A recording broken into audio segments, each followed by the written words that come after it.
Okay. All right, for the NSBE SIG members, another treat for you this evening. It is June 15th, 2021, and we have the most dynamic Precious Forrest here. And the topic this evening for this interview for this evening is process and product design. And Precious, you can go ahead and get started by, of course, giving us your name, position, company, and industry. So my name is Precious Forrest. I'm currently an operations program manager. I work for Northrop Grumman and I am in the defense industry. Awesome, awesome. So what got you into this line of work? So actually NSBE did. So previously for 7 years prior to, I worked for a consumer goods company and I was in process development. So I created all the processes for home cleaning products that you utilize every day. So I worked for SC Johnson. So I created the process for scrubbing bubbles, Windex, Pledge, Shout, etc., as well as some international products under the company's umbrella. And actually, I was walking around the career fair and I just was walking and the VP of engineering stopped me from Northrop Grumman and just started having a conversation with me. And after I talked to him and we tried to link up like what I do like at that time to what I could potentially do at Northrop Grumman, I just decided to make the leap. So it was because of NSBE how I got into this field now. Awesome, transferable skills. Yeah. Products you mentioned are some of my favorites. I have those at home, and Oh, I cool. use them soon to get that house cleaning done. Awesome. So, in your career thus far, what lessons have you learned along the way? Oh, I think the major lessons that I've learned along the way, well, really one that sticks out to me the most. I think sometimes as a minority and also as a female, I think you can sometimes suffer from imposter syndrome. So not really recognizing how your experiences are important to whatever table you're sitting at. And then also to speaking with confidence. So you may not know everything, but be confident in the things that you do know. And then whatever you don't know, but don't be afraid to ask and just, continually be a go-getter. I think those would be my biggest thing, not to shrink myself to make other people feel comfortable. Exactly. And I know being a minority and a minority female in the workplace, those things really do take a place and take hold into your career, and working your way up. So I know those are very important and skills that one would need. Definitely. So if you were to give yourself any advice, you think about your younger self to now, what would some of those things be? In the career realm of things, or even during my school time. You could touch on both. So during school, I would definitely have taken more advantage of also having fun as well as not just being so super focused on my work. And so I put it to you like this, college is an experience that it won't ever happen again. And you create some lifelong friendships there, as well as expanding your network for whatever it is you may want to do in your future. So if I could go back in that arena, I wish I would have spent more time building more friendships. Of course, my grades were fine, but I think I needed to develop a better balance there. So I would tell myself, like, Precious, it's okay to have fun and ease up. Um, in my career, like I stated before, just believing in myself. I think when you come to these spaces where sometimes you're the only Black face, it can be somewhat uncomfortable. And so I think bringing my whole self, my authentic self to work every day, even from how I change my hair to even the way that I speak and being comfortable with who I am and not trying to not code switch. I mean, at this point, you know, I'm in my 30s, so it is what it is.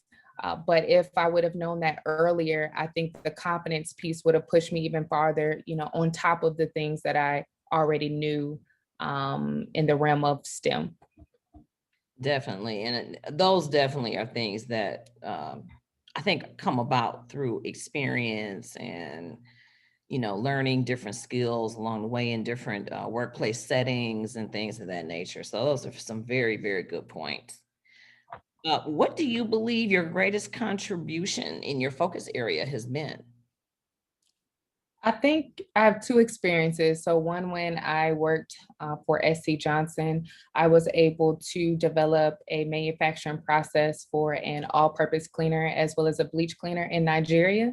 And that means a lot to me because even though I'm physically not there anymore, the work that I did will always be in Africa.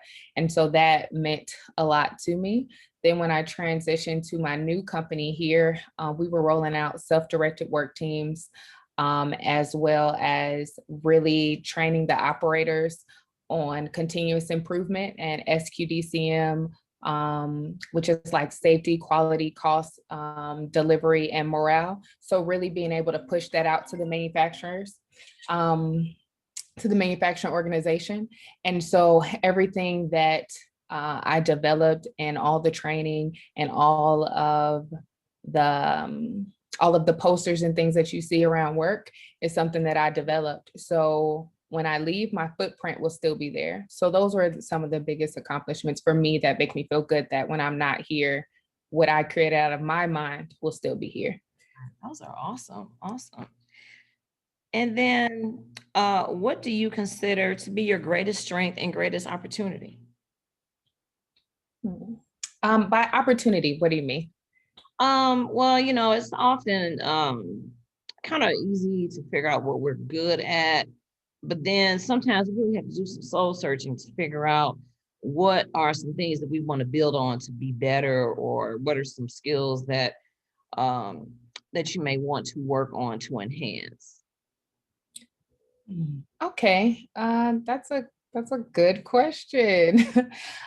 So I think the biggest skill, and we can elaborate more on this if you want, I think would be my presence.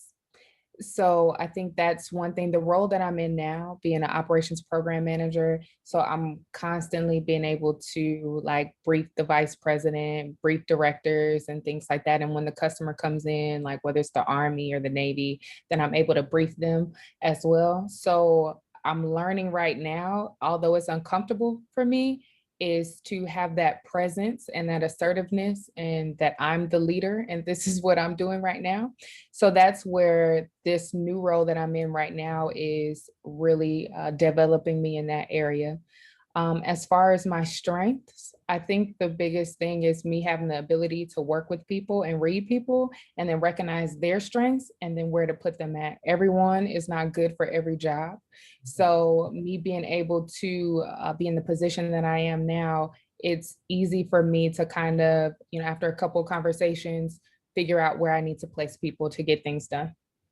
Awesome. Those are a couple of different perspectives. After doing several of the interviews this year, I don't think some of those things have come up before. So I think our members will get good feel for those responses. So the last question, briefly, tell us how you got involved in NSBE and how do you think NSBE has helped you elevate your career? I've been involved in NSBE since I was 16. I'm 33 now. So NSBE, I didn't even want to be an engineer at first. And so through Upward Bound and NSBE, those were the two things, the two organizations that really helped me feel comfortable with math and science. I was good at math and science, but I was scared of it. And I was making A's, but I just was like, I don't want to do this. But when I went to PCI, it was one of the teachers there that were like, your grades are too good for you not to be trying to do this. And I was like, I don't want to do that. Leave me alone. But it was because of NSBE that kept pushing me. And because of that PCI event, then I applied for Upward Bound. And you could either have gone into a biology track or engineering track. But because of my grades, they put me in the engineering track. So NSBE has honestly made me into the woman that I am today professionally, as well as the leader that I am today. I've held various positions, whether I've helped plan NLC, I've planned RLC, I helped with FRCs and regional meetings and all across the board, and even on the chapter level. So NSBE, I'm not ever going to stop being in NSBE, because even though sometimes I am the only like Black face in my area, NSBE allows me to see individuals that look like me, that have come from some of the same things that I have come from and overcame. And so NSBE, it just feeds my spirit, and it allows me to create friendships and network. And when I go to conferences, not only am I getting fed professionally, but I'm also getting fed on a personal level. And it's more so like fellowship to me. So NSBE has been it's been a powerful tool for me. And like I stated very early on, NSBE is why I have the job that I have today. So, yep. Well, some of those stories are so similar to other members in the many, many aspects of the organization. So I know a lot of our members will definitely be able to relate to that. And some of your earlier teachers sound like me with some of my students, like, you know, you should really think about an engineering program.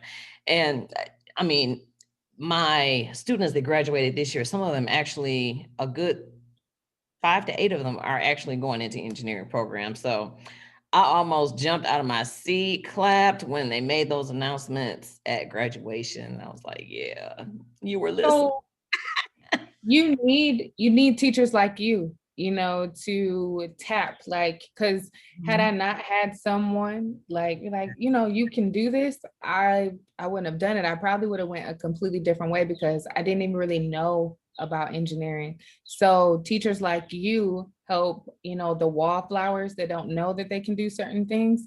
It allows them to understand, okay, like, well, she believed in me, especially when you don't have no other people in your family that are doing it.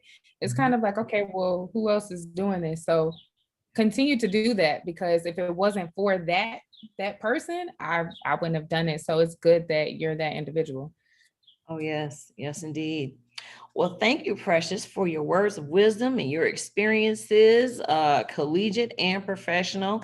And we just thank you for your time spending it with us this time. And hopefully we can get you back at a later Yeah, date. most definitely. Yeah, most definitely. Wonderful. All right, thank you. All right, you're welcome.